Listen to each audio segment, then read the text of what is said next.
Hi, welcome back to my channel. Today, I'm at my little town in the Italian Riviera, and we're at the river pool. So my town is spectacular, and it's surrounded by tons of rivers, and there's lots of little pocket pools of places where you could go swimming, and this is the biggest one, and everybody has a great time. So when people don't want to go to the beaches of Sanremo, which is like 15-minute drive down the hill, they come to our local river pool. It's walking distance from the house. It's so beautiful, and it is fun. The water is absolutely tepid, so it's not too cold, and it's just fresh, running spring water. So amazing. I am so lucky to be here. There's a little waterfall over here, and I love to have it smash in my shoulders and in my head. Great energy.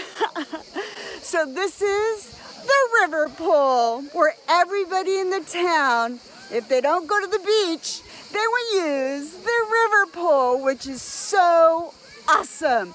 So I'm gonna go back swimming, and I'm gonna keep doing this, so enjoy!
Where they left their shoes and jumped.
I've been coming to this river pool for almost 20 years in my little town in the Italian Riviera. Right now, everybody has gone, but earlier it was so full. So I had a beautiful day swimming in the river pool, and I just want to say, from the Italian Riviera, Arrivederci!